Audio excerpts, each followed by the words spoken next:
leave us? And what I've done is I've looked at case law and I've looked at different commentaries, most recently the commentaries of the National School Board Association's Council of Attorneys. There's a recent article that just came out that I have read. And here are some of the issues for all of you to keep in mind. If invocations are determined by the board to be permitted, the board does risk possible legal challenges on the ground that school board meetings are unique as to setting, purpose, and audience. If the school board follows the town of Greece, then I think certain guidelines would need to be followed.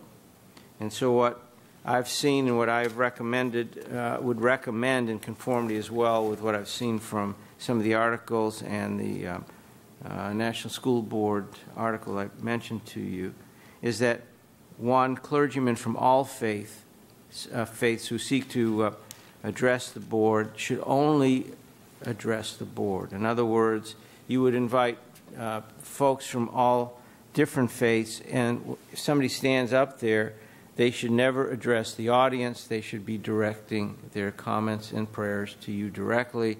That would satisfy the town of Greece requirement that its purpose is to create a proper setting of seriousness just for the board.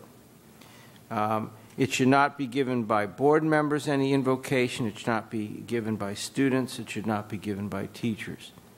So that way it would be consistent with the practice that has gone on for 200 years in legislatures when clergymen give invocations at the opening of Congress or other legislative assemblies, including town meetings, commissions, and so on, commission meetings.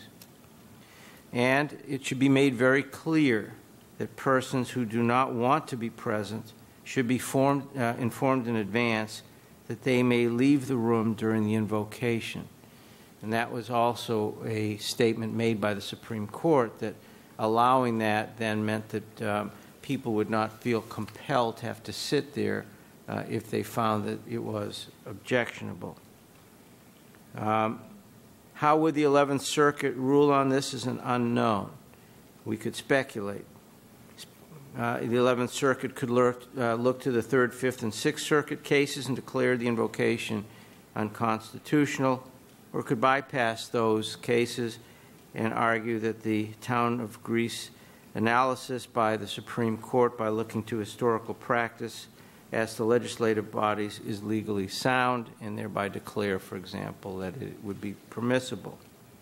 So at this point in time, what's the safest legal course until some of these are decided is probably the one that you're doing right now, which is the moment of silence. I don't think it would embroil you in any legal issues and so on.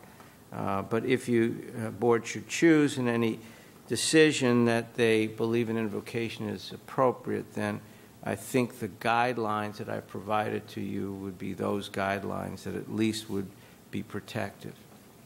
So part of the issue is that we're in a landscape in which there are no decisions by the 11th Circuit or the Supreme Court relative to school board settings.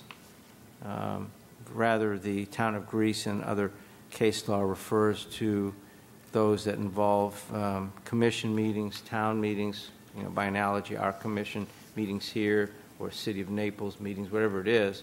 But that is not school board meetings, and people often look at school board meetings and school settings and school missions and so on as something fundamentally different because it often will involve students being present and so on. So perhaps I've been a little bit lengthy on that, but I want you to see what the picture of it No, truly is. thank you, Mr. Fishbane.